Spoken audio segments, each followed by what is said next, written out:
Hello everyone. तो हम आज की वीडियो में डिस्कस करेंगे कि कैसे हमको मैक्सिमम मार्क्स स्कोर करने हैं नीट के एग्ज़ाम में। अब हमको पता है हमारा नीट का एग्ज़ाम है 3 मई 2020। तो आज से एग्जैक्टली मेरे पास कितने महीने रह गए? 4 मंथ्स रह गए मेरे पे तैयारी करने के लिए, जिसमें मुझे बोर्ड्स के लिए भी पढ़ना है, प्री बोर्ड्स के लिए भी पढ़ने हैं, बच्चों के प्रैक्टिकल एग्जाम्स भी, एंड उन्हीं सबके बीच में हमको तैयारी करनी है नीट के एग्जाम की। सिर्फ तैयारी ही नहीं, अगर हमें अच्छे गवर्नमेंट स्कूल में, कॉलेज में एडमिशन चाहिए तो हमको कितने लाने होंगे बायोलॉजी में? 300 से ऊपर नंबर। तो कैसे ला सकते हैं हम 360 में से 300 प्लस नंबर? तो यहाँ पे हम वो देखेंगे।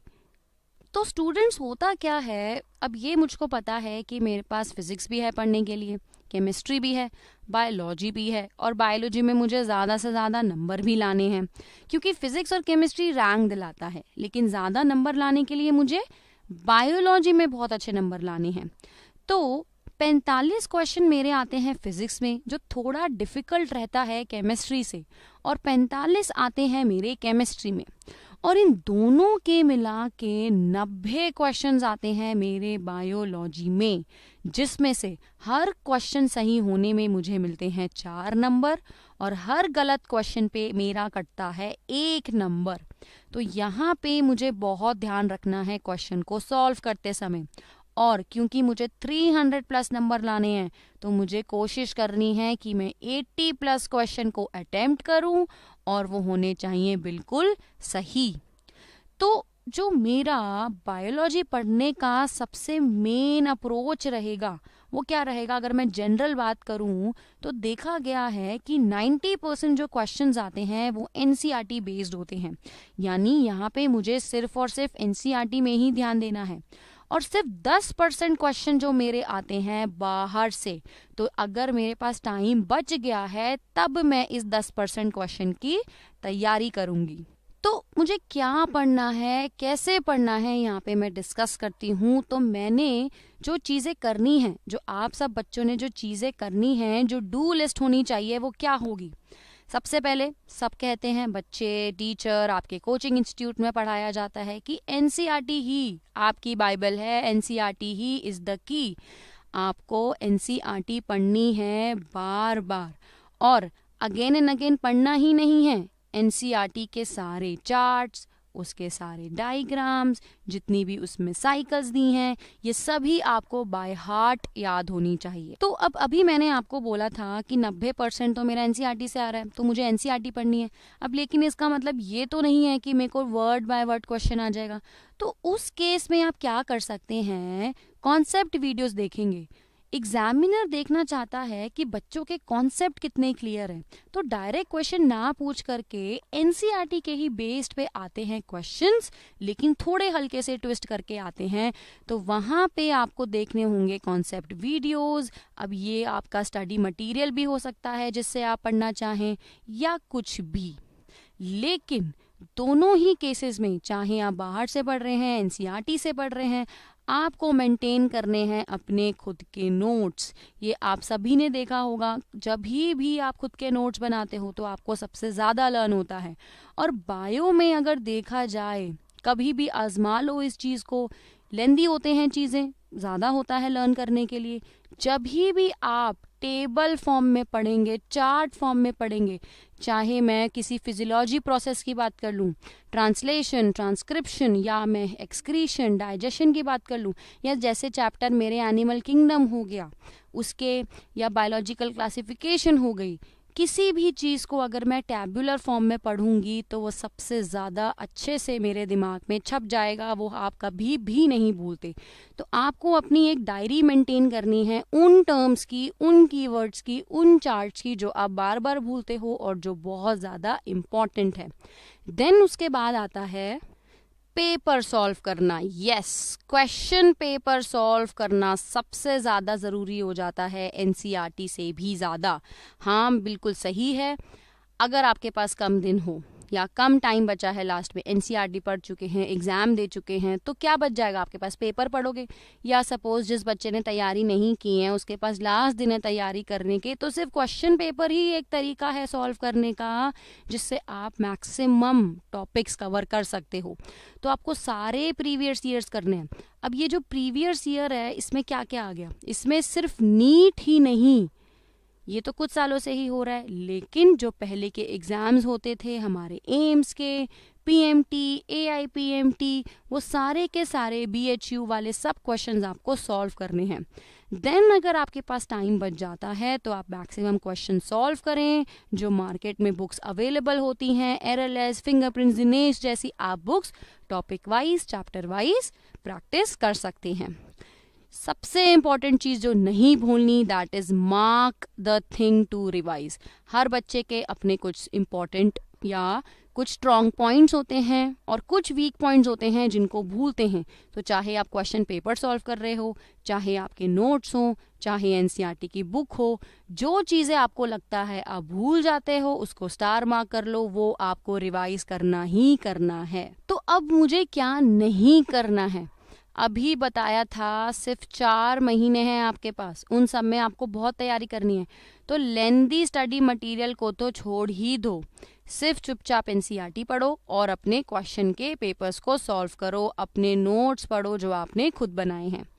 कोई भी एक चैप्टर, कोई भी एक यूनिट आपको ज़्यादा देर तक नहीं पढ़ना, क्योंकि वेटेज बहुत ज़्यादा स्कैटर्ड है।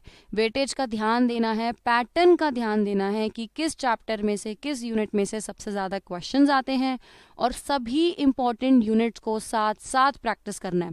एक बार आपकी सारी तैयारी हो जाएगी, अब लास्ट के 1 महीने में ऐसा तो नहीं है कि आप एक ही चैप्टर 1 हफ्ते तक कर ही जा रहे हो प्रिपेयर, आपने एक चैप्टर के हर बुक में से कर लिया और एक चैप्टर आपने बिल्कुल ही नहीं छुआ।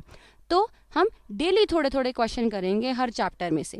देन अब अगेन क्या मुझे नहीं करना? No to first notes. जैसे मैंने अभी बताया, पहले हमको क्वेश्चन सॉल्व करने हैं एंड फिर हमको पढ़ने हैं नोट्स। ये उन लोगों के लिए हैं जो लास्ट में प्रिपेयर कर रहे हैं, जिन्होंने पहले से तैयारी नहीं कर रखी। तो पहले क्वेश्चन प्रैक्टिस करें। लोगों को लगता है हम पढ़ लेंगे पहले फिर हम क्वेश्चन प्रैक्टिस करेंगे, बट उसमें बहुत ज़्यादा टाइम चला जाता है। क्वेश्चंस करोगे, बहुत सारे आपके टॉपिक्स वैसे ही क्लियर हो जाएंगे। नोट्स में, एनसीईआरटी की बुक्स में सारी चीज़ें वर्ड टू वर्ड कवर नहीं होती, लेकिन क्वेश्चंस 5-6 क्वेश्चन करने से ही आपका पूरा का पूरा कॉन्सेप्ट क्लियर हो जाता है।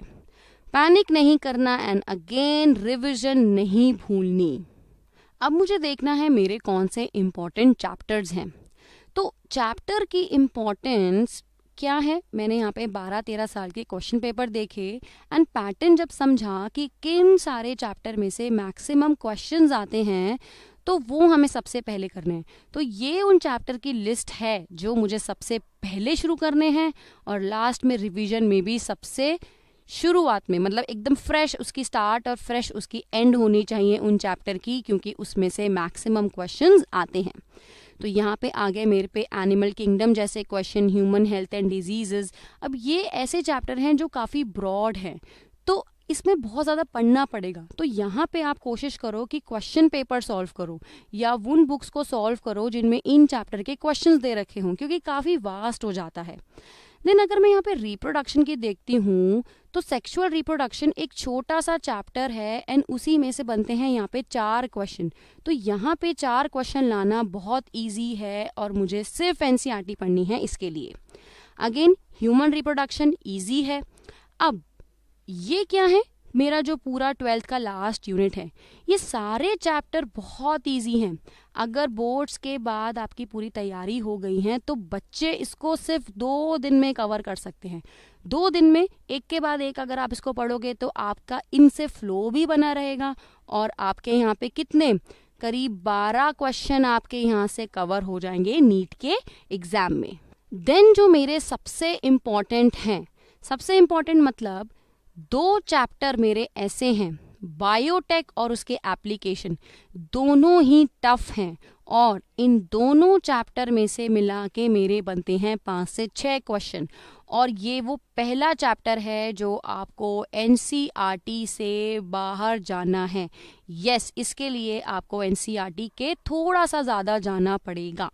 सेम प्रिंसिपल ऑफ इनहेरिटेंस और आपके मॉलिक्यूलर इनहेरिटेंस, इसके लिए भी प्रैक्टिस के लिए आपको थोड़ा सा एनसीईआरटी से बाहर जाना पड़ेगा, क्योंकि यहाँ पे बाहर से क्वेश्चन पूछे जाते हैं। अब एवोल्यूशन काफी इजी चैप्टर है, ये थोड़ा है पढ़ने के लिए, लेकिन ज्यादा क्वेश्चन पूछे जाते हैं। एंड ये 3 चैप्टर अगर हम साथ में करेंगे तो अगेन एक फ्लो बना रहेगा, दिमाग में एकदम सेट हो जाएंगे ये वाले चैप्टर। देन यहाँ पे जो मैंने बात की थी कि 10% जो बाहर से आते हैं, तो एक तो हो गया मेरा बायोटेक में से। कुछ क्वेश्चन आ जाते हैं जो डे टू डे वाले जो लेटेस्ट न्यूज़ हैं, वो मेरे यहाँ पे इन्वायरमेंट जैसे चैप्टर में से आ जाते हैं। और जो मुझे बाहर से पढ़ना है, जिसमें आपको थोड़ा लेवल राइज करना होगा, वो है ह्यूमन फिजियोलॉजी।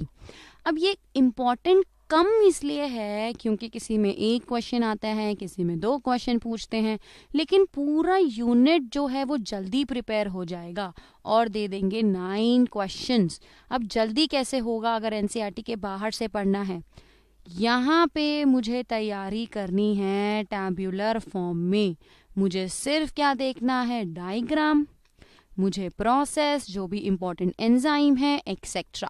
तो एक बार मैंने अगर इसका फ्लो चार्ट बना लिया तो बार बार मैं उसी को रिवाइज करूंगी। अब उसी तरह अब मेरे प्लांट की रही बात, तो मुझे मॉर्फोलॉजी और एनाटॉमी 2 छोटे छोटे चैप्टर हैं, लेकिन टोटल 7 क्वेश्चन मेरे यहाँ से प्रिपेयर हो जाएंगे और इनको अगेन सिर्फ और सिर्फ पढ़ना है मुझे एनसीईआरटी से। तो इस तरीके से आपको अप्रोच करनी है अपने एग्जाम में। तो घबराइए मत और आज ही से शुरू हो जाइए, सिर्फ 4 महीने हैं आपके पास। All the best.